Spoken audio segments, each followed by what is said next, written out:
Hi Anuradha ಅವರು. ಇವತ್ತು ಅವರ ಫೇವರೇಟ್ ಸಿಗ್ನೇಚರ್ ಡಿಶ್ ಆದ ಈರಡ್ಡೆ ಮಾಡಿದ್ದಾರೆ. ಇದು ಫೈನಲ್ ಆಗಿ ಪ್ರಾಡಕ್ಟ್ ಬಂದಿದೆ. ಈಗ ಇದಕ್ಕೆ ಏನೇನು ಬೇಕಾಗ್ಬೋದು ಹೇಳೋದನ್ನು ಅವರೇ ಹೇಳ್ತಾರೆ. ಇದಕ್ಕೆ ಮೊದಲೇ ಅಕ್ಕಿ ಮತ್ತು ತೆಂಗಿನಕಾಯಿ, ಬೆಲ್ಲ. ಅಕ್ಕಿಯನ್ನು 1 ಕಪ್ ಅಕ್ಕಿಯನ್ನು ನೆನೆಸಿಟ್ಟು ನುಣ್ಣಗೆ ರುಬ್ಬಿ ಅದನ್ನು ಚೆನ್ನಾಗಿ ಗೊಟಾಯಿಸಬೇಕು.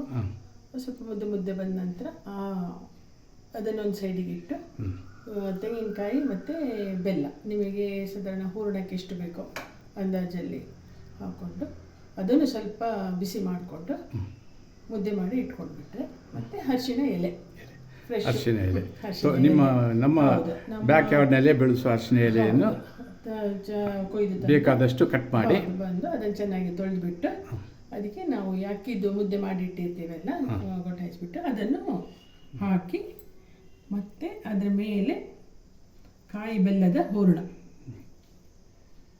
ಹಾಕಿ ಹಬೆಯಲ್ಲಿ ಬೇಯಿಸಿದ ಮತ್ತೆ ಅದು ಎಷ್ಟೊತ್ತು ಬೇಯಿಸಬೇಕಾಗ್ಬೋದು? ಅದೊಂದು 15ರಿಂದ 20 ನಿಮಿಷ ತನಕ. ಮತ್ತೆ ನಿಮಗೆ ಹೀಗೆ ಬರುತ್ತೆ ನೋಡಿ, ಎಲೆಯಿಂದ ಅಷ್ಟು ಚೆನ್ನಾಗಿ ತೆಗಿಲಿಕ್ಕೆ ಬರ್ತದೆ.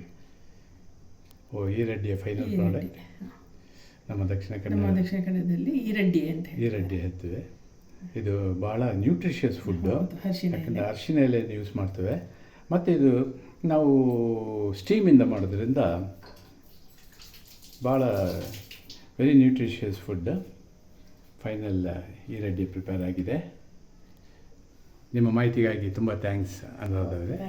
Thank you.